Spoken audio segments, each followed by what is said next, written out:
하나님 말씀 마태복음 12장 31절 32절 다 같이 읽겠습니다. 그러므로 내가 너희에게 이르노니 사람의 모든 죄와 회방은 사하심을 얻되 성령을 회방하는 것은 사하심을 얻지 못하겠고 또 누구든지 말로 인자를 거역하면 사하심을 얻되 누구든지 말로 성령을 거역하면 이 세상과 오는 세상에도 사하심을 얻지 못하리라. 아멘. 성경에서 유일하게 죄사함을 받지 못하는 죄를 예수님께서 직접 언급하신 내용으로서 이러한 죄는 다름 아닌 성령 회방죄입니다. 이러한 성령 회방죄는 이 세상과 오는 세상에도 영원히 사함을 받지 못하는 죄입니다.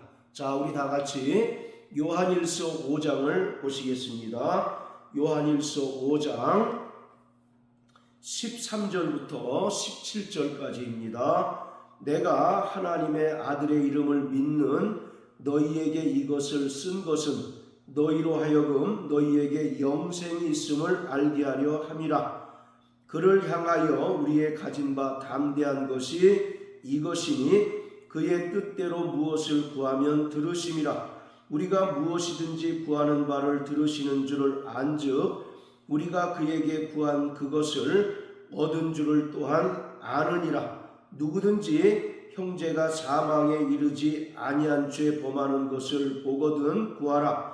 그러면 사망에 이르지 아니하는 범죄자들을 위하여 저에게 생명을 주시리라. 사망에 이르는 죄가 있으니 이에 대하여 나는 구하라 하지 않노라. 모든 불의가 죄로 돼 사망에 이르지 아니하는 죄도 있도다. 바로 죄에는 두 가지 종류가 있는데 그 첫 번째는 사망에 이르지 않는 죄이고 또 하나는 사망에 이르는 죄입니다. 그래서 사도 요한은 사망에 이르지 않는 죄를 범하는 형제와 자매를 위하여 기도하라고 말씀합니다.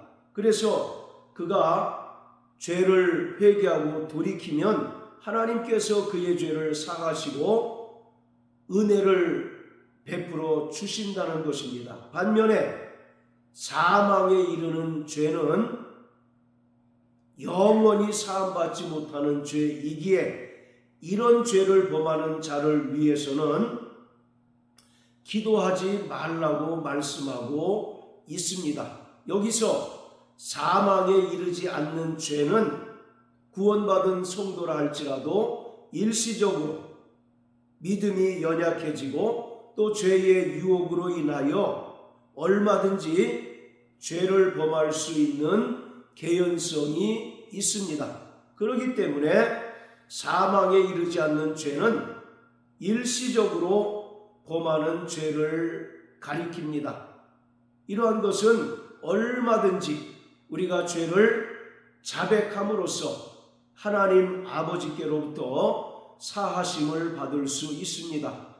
요한일서 1장 9절을 보면 하나님은 미쁘시고 의로우셔서 우리가 죄를 자백하면 우리의 죄를 사하시고 우리를 불의에서 건지신다라고 말씀하십니다. 그렇기 때문에 사망에 이르지 않는 죄는 우리가 죄를 자백함으로써 얼마든지 사함받고 용서받을 수 있습니다. 반면에 사망에 이르는 죄는 고의적으로 습관적으로 반복적으로 짓는 죄로서 회개가 불가능한 죄입니다. 그것의 대표적인 사례가 바로 성령 회방죄입니다. 그렇기 때문에 이런 죄를 범한 자들을 위해서는 기도하지 말라고 말하고 있습니다. 자, 오늘 마태복음 12장에서 예수님께서 귀신 들려 눈 멀고 벙어리 된 자를 신적인 권능과 성령의 힘을 힘입어서 내어 쫓으시고 고쳐 주셨습니다. 그런데 바리새인들은 이러한 예수님을 향해서 귀신의 왕 바알세불을 힘입어 이런 일을 행했다라고 비난을 합니다. 이러한 바리새인의 죄가 대표적으로 성령회방죄에 해당이 됩니다. 성령회방죄란 예수 그리스도께서 하나님의 아들이시며 또 구원자라는 사실을 성령의 조명하심과 내적 증거를 통하여 받았음에도 불구하고 예수님께서 하나님의 아들이심을 부인하고 또 그가 구원자 되심을 고의적으로 거부하고 믿음에서 떠나는 것을 말하고 있습니다. 이러한 죄의 대표적인 것은 바로 오늘 마태복음 12장에 나오는 바리새인들의 죄입니다. 이들은 예수님께서 신적인 권능과 또 12장 28절의 말씀처럼 성령을 힘입어 귀신을 내어 쫓고 눈 멀고 벙어리 된 자를 고쳐 주셨지만 이것을 귀신의 왕 바알세불의 힘을 빌어서 내어 쫓은 것으로 간주함으로써 예수님의 메시아 사역을 사단의 사역으로 평가절하했습니다. 바로 이러한 것이 성령회방죄입니다. 이것은 하나님 아들을 밟고 언약의 피를 부정한 것으로 여기고 바로 은혜의 성령을 욕되게 하는 것입니다. 즉 예수님께서 이루신 구원과 또 예수 그리스도로 말미암아 이 땅에 임한 하나님의 나라를 거부하고 부정하는 것을 말하고 있습니다. 자, 히브리서 10장을 보시겠습니다. 히브리서 10장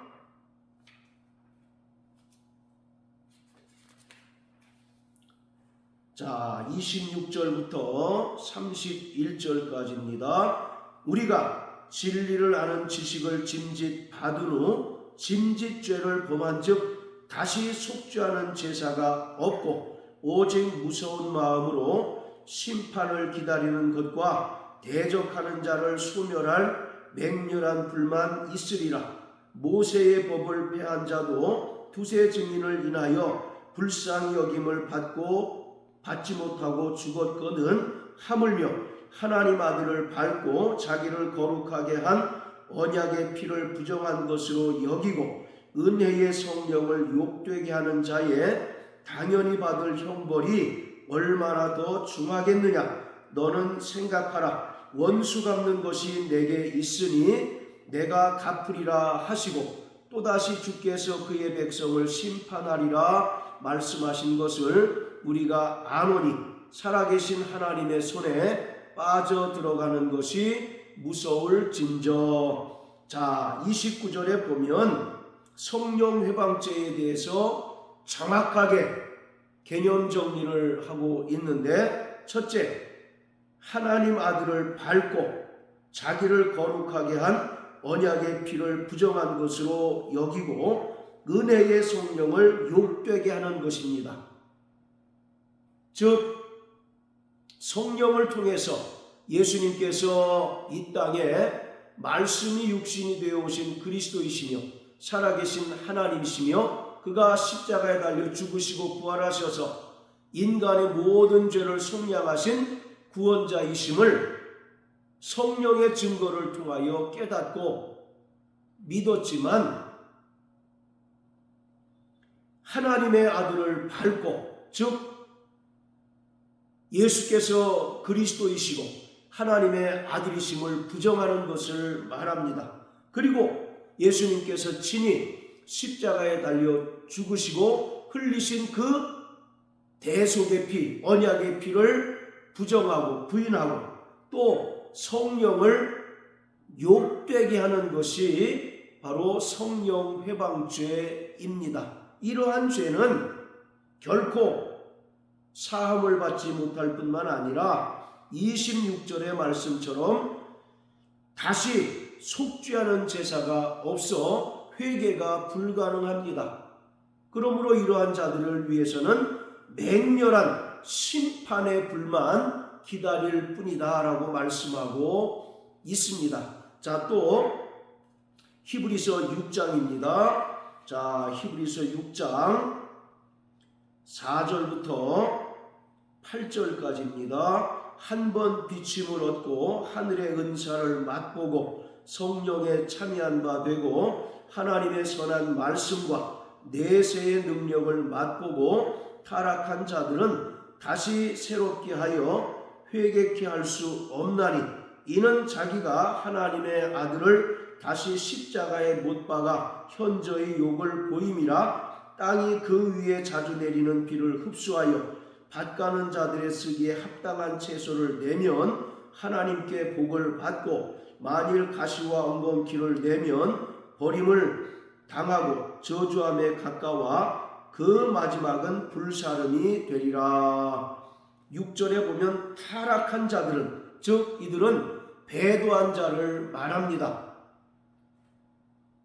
유대교에서 그 복음을 듣고 은혜를 믿음으로 말미암아 구원받은 자들이 그 은혜와 진리를 저버리고 다시 유대교로 돌아감으로써 배도하고 또 배교하는 자를 말합니다. 믿음에서 떠난 자들을 가리키고 있습니다. 이러한 자들은 다시 새롭게 하여 회개케 할 수 없다고 말합니다. 그리고 이러한 자들은 8절의 말씀처럼 그 마지막은 불사름이 될 것이라고 말합니다. 즉 영원한 지옥 심판을 받게 된다고 말하고 있습니다. 이처럼 성령 회방죄는 예수님께서 이 땅에 오셔서 성취하신 그 구원을 부정하고 또 성령으로 말미암아 우리가 예수님께서 하나님의 아들이시며 또 그리스도이심을 믿고 또 그러한 증거를 받은 것을 철저히 부정하고 부인하는 것을 가리킵니다. 이러한 죄는 금세와 내세에 영원히 사함받지 못합니다. 왜냐하면 다시 속죄하는 제사가 없고 또 회개가 불가능하기 때문입니다. 이러한 성령 회방죄는 세 가지의 특징이 있습니다. 첫째는 성령 회방죄는 불신자들이 범하는 죄가 아니라 구원받은 성도들이 범하는 죄입니다. 불신자들은 이미 믿지 아니함으로 인하여 사망에 이른 자이기 때문에 성령을 회방할 수 없습니다. 그렇기 때문에 바로 성령 회방죄는 구원받은 성도들이 범하는 죄입니다. 그리고 두 번째 특징은 성령 회방죄는 고의적이고 반복적이고 또 습관적으로 범하는 죄입니다.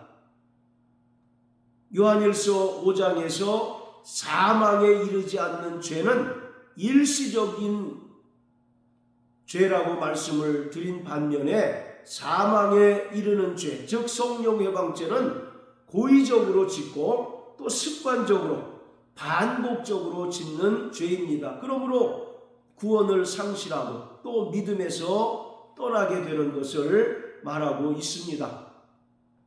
하나님께서는 모세를 통해서 이스라엘 백성들에게 명령하시기를 하나님의 약속의 땅인 가나안으로 들어가게 되면 이스라엘 전역에 6개의 도피성을 만들라고 명령하십니다. 그래서 부지 중에 실수로 사람을 죽인 경우에 한해서 가장 가까운 도피성으로 피하게 되면 이 사람은 피해 보수자로부터 생명을 부지할 수 있도록 만들었습니다. 그런데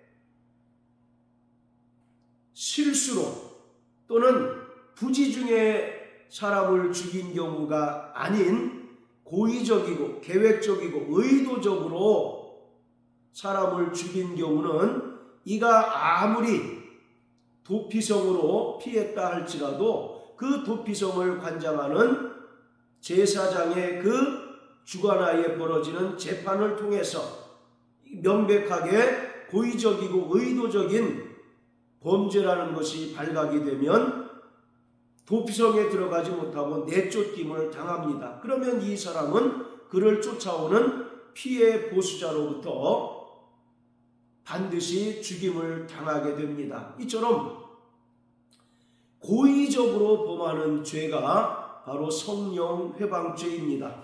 히브리서 10장 26절에도 보면 우리가 진리를 아는 지식을 받은 후 짐짓죄를 범한즉 이라고 말합니다. 즉 성령으로 말미암아 예수님께서 그리스도이시며 또 하나님의 아들이심을 내적 증거를 통하여 깨닫고 믿은 후에 고의적으로 죄를 범하게 되면 이러한 것은 결코 회개가 불가능하고 속죄하는 제사가 없다라고 말합니다. 이처럼 성령 회방죄는 고의적으로 범하는 죄입니다. 그리고 습관적으로 반복적으로 짓는 죄를 말합니다. 일시적으로 믿음이 연약하여지고 또 일시적으로 죄의 유혹에 빠져서 짓는 죄가 아니라 습관적으로 또 반복적으로 짓는 죄를 말합니다. 자, 에베소서 5장을 다 같이 보시겠습니다. 에베소서 5장. 자, 18절입니다. 술 취하지 말라. 이는 방탕한 것이니 오직 성령의 충만을 받으라. 여기서 술 취하지 말라는 것은 단순히 술을 마시는 것뿐만 아니라 자기 육체의 정욕에 끌려 살아가는 것을 술 취함으로 대표하고 있습니다. 그리고 이는 방탕한 것이다 라고 말합니다. 절제가 불가능하고 또 이러한 자들은 구원을 상실한다 라고 하는 것을 말합니다. 그렇기 때문에 여기서 술 취하지 말라 이는 방탕한 것이니 라고 하는 것은 일시적으로 범하는 것이 아니라 지속적으로 또 습관적으로 술 취하고 또 육체의 정욕에 끌려 죄의 종노릇하는 것을 말하는 것으로 이러한 자들은 방탕한 자요 또 구원을 상실할 수 있음을 분명하게 말합니다. 그렇기 때문에 구원받은 성도들은 날마다 성령 충만하여 육체의 소욕이 아니라 성령의 소욕에 끌려 살아가는 자들이 되어야 합니다. 자, 갈라디아서 또 5장을 보시겠습니다. 갈라디아서 5장 자 16절부터 21절까지입니다. 내가 이르노니 너희는 성령을 쫓아 행하라. 그리하면 육체의 욕심을 이루지 아니하리라. 육체의 소욕은 성령을 거스리고 성령의 소욕은 육체를 거스리나니 이 둘이 서로 대적함으로 너희의 원하는 것을 하지 못하게 하려 함이니라. 너희가 만일 성령의 인도하시는 바가 되면 율법 아래 있지 아니하리라. 육체의 일은 현저하니 곧 음행과 더러운 것과 호색과 우상숭배와 술수와 원수를 맺는 것과 분쟁과 시기와 분냄과 당짓는 것과 불리함과 이단과 투기와 술취함과 방탕함과 또 그와 같은 것들이라. 전에 너희에게 경계한 것 같이 경계하노니 이런 일을 하는 자들은 하나님의 나라를 유혹으로 받지 못할 것이요. 자, 우리 안에 육체의 소욕과 성령의 소욕이 서로 다툼으로써 우리가 원하는 것을 하지 못한다고 말합니다. 그러면서 육체의 소욕은 성령을 거스리고 성령의 소욕은 육체를 거스린다라고 말합니다. 자, 그리고 19절부터 21절까지는 육체의 소욕에 끌려 살아가는 사람들이 짓는 죄에 대하여 구체적으로 열거하고 있습니다. 그리고 중요한 것은 21절 말미에 보면 이런 일을 하는 자들은 하나님의 나라를 유업으로 받지 못할 것이요. 여기서 하나님의 나라를 유업으로 받지 못한다는 것은 여러 해석상의 논란이 있지만 명백하게 최종적인 구원, 영화의 구원에 이르지 못한다는 것을 말하고 있습니다. 그리고 육체의 일은 현저하다라고 하는 말은 일시적으로 이러한 죄를 범하는 것을 말하는 것이 아니라 이가 예수님의 은혜를 믿음으로 말미암아 구원받은 하나님의 자녀가 되었음에도 불구하고 고의적으로 습관적으로 반복적으로 이러한 죄를 범하는 자들을 말합니다. 이러한 자들은 결코 하나님의 나라를 상속받지 못한다라고 말합니다. 자, 또 고린도전서 6장입니다. 고린도전서 6장. 자, 9절부터 10절까지 읽겠습니다. 불의한 자가 하나님의 나라를 유업으로 받지 못할 줄을 알지 못하느냐? 미혹을 받지 말라. 음란하는 자나 우상 숭배하는 자나 간음하는 자나 탐색하는 자나 남색하는 자나 도적이나 탐남하는 자나 술 취하는 자나 후욕하는 자나 토색하는 자들은 하나님의 나라를 유업으로 받지 못하리라. 9절에 불의한 자가 하나님 나라를 유업으로 받지 못할 줄을 알지 못하느냐라고 말합니다. 그리고 또 10절에도 하나님의 나라를 유업으로 받지 못한다라고 말씀합니다. 이러한 죄도 역시 습관적으로 반복적으로 짓는 것을 말하고 있습니다. 이러한 자들은 최종적인 영화의 구원에 이르지 못하고 성화의 삶을 온전히 살아내지 못함으로써 구원을 상실할 수밖에 없습니다. 자, 그리고 성령 회방죄의 세 번째 특징, 바로 회개가 불가능하다는 것입니다.